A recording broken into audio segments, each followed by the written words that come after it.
huomenta. Taustalla saatettu jossain vaiheessa nähdä sörnäisen nousevan auringon. Kello jotain pian 7-8. Nyt on kouluun.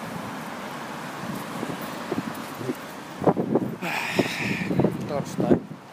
Eikä koe ruotsia. Vituks me?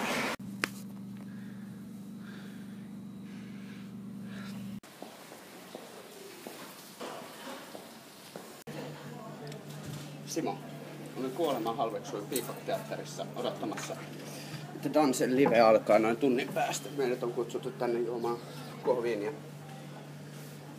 Sillä olemme jälleen, niin kuin lähes jokaisessa tanssitapahtumassa, jollain tavalla vippejä.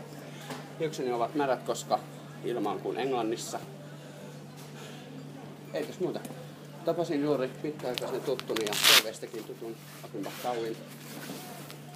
Mies, jonka nimi sanotaan aina väärin. Tänään Ruotsin koe. Pääsin läpi ehkä. Tuntuu ainakin siltä. Mut joo, mulla mennään kotis tuolla. Otetaan kohtana lisää julkiksi. Viime juhlissa tapasin Danen ja Arja Korisevan. Lauloin Danille, kun hän täytti 70, niin hyvää syntymäpäivää. Se oli ihan siistiä.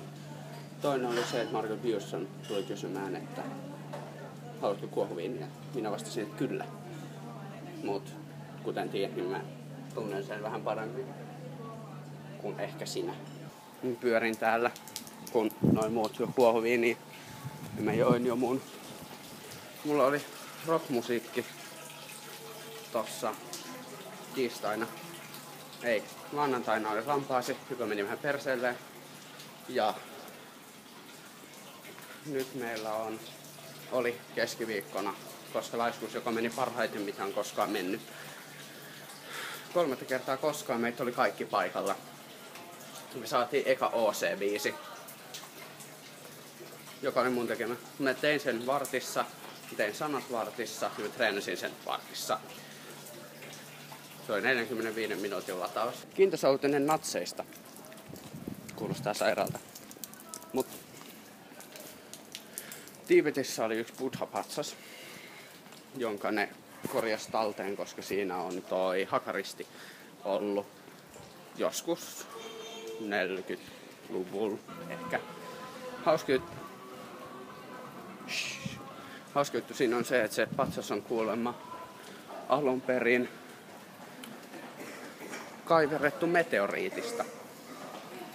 Eli natseilla on nyt tiibetiläinen avaruuspatsas. Jep. Joo.